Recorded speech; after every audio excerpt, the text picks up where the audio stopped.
Good day, YouTube, and welcome to another episode of the Albino Rhino beer review. Today you have the Rhino, and we are looking at a homebrew, so I already started off wrong. This is the Albino Rhino homebrew review. It's been a long time since I've looked at a homebrew. I have a lot of people that ask me, hey, do you want to review my homebrews? You know what? Sure, I'd review most homebrews. There are people that have turned down just because we couldn't get together to pick them up or anything. And that's just the way it is. But yeah, I'm usually open to trying most things. This comes from a beer reviewer in Alberta, reviewing Under Influence. So this is Jordan's homebrew. This is Kvitvs Brewing's Nelson Sauvin. Well, sorry, this is the NZIPA, or the New Zealand IPA, with Nelson Sauvin, Pacific Jade, and Wataku hops. It is 7.9% alcohol and 85 IBU. So there is his label. I'll be honest with you guys. I am probably one of the laziest homebrewers. I do not make my own labels. I just mark the caps so I know what I'm drinking. I haven't had this refrigerated, so active yeast may be very active. Do I have an escape plan? Not really. Let's just do it anyway. Ooh, lots of smoke. Lots of smoke. Okay. Oh.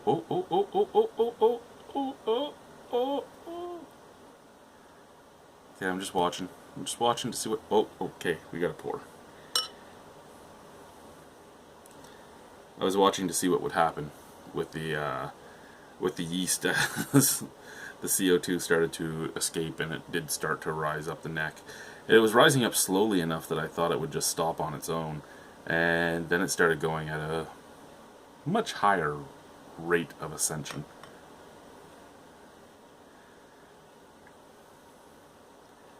So, yeah, we're here with liquid, we're here with head. Oh, but the head's seeming to stop in the bottle. So that's a good thing. I mean, ooh, wait, it is still rising.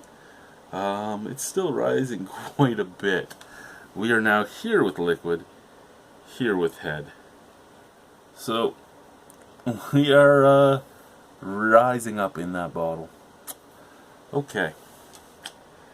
And the beer that was very see-through is no longer very see-through. When I started pouring it, I could actually see through it. Now it's sludge in that bottom. Now, hold this up again. You can see it's still rising. Still rising. Yeah. So, I may have an active yeast problem. Absolutely no snap, crackle, pop either, so that head ain't going nowheres. Smell.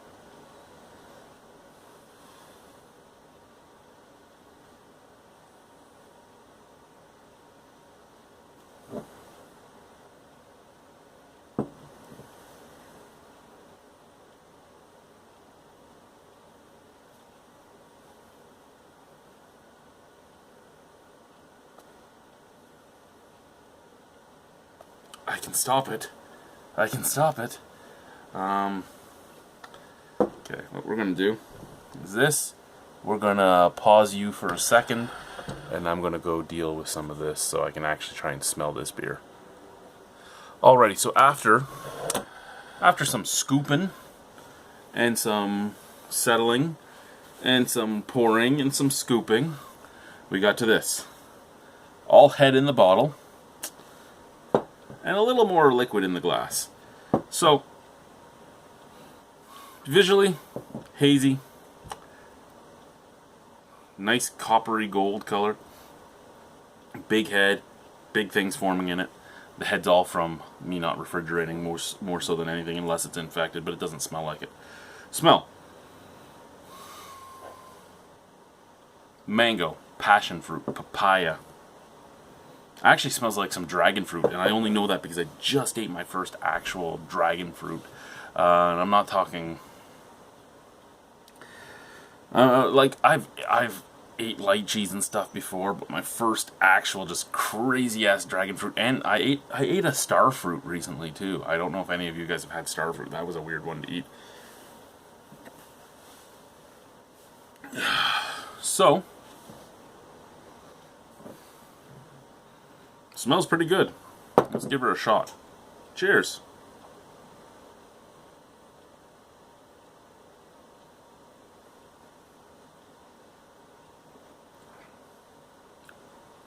Okay. So we'll pick this apart piece by piece. Jordan said that it was not to his perfection. He had to change a few things on it. So I'll give piece by piece what I think of it and what I would change a little bit. First and foremost, the back end, very resiny. Resiny and bitter. For those of you that know me fairly well, resiny and bitter, not usually my thing. I like the dank, well, I don't even like dank all that much, but lately I have been liking the Vermont style IPAs. But I like really juicy tropical fruits, citrus fruits. I just like juicy, fruity flavors in my IPAs. That's the IPAs I like.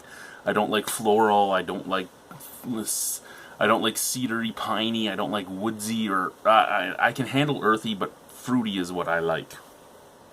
So a little too resiny and bitter for my normal liking, and the only reason I say that, because that resiny and bitter would work if this was a 5 or 6% alcohol beer. Up at 8% alcohol, there is an alcohol warmth in the chest, and that does not mingle as well with the resiny bitterness. I mean, it doesn't hide the alcohol at all. Well, it's hiding the alcohol, but I mean, they're working together, so they seem to be one.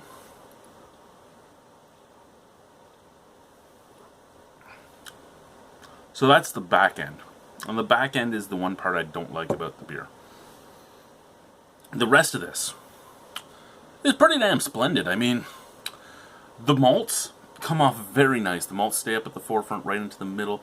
They're very nice. They're kind of sharp. They're just pop in your mouth. Hops, some mango. Almost like... he said he was getting kind of like a smoky mango. I'm getting almost like fire roasted, and I only know that because I've made weird nachos and all that with mangoes on them, and I put them on the roasting pan and roasted them up. I've also roasted mangoes for different desserts and stuff, so I know that slightly caramelized sugar taste that comes with the mango once you roast it. It does kind of have like a roasty mango flavor to it. Has a little bit of pineapple in there, a little bit of papaya.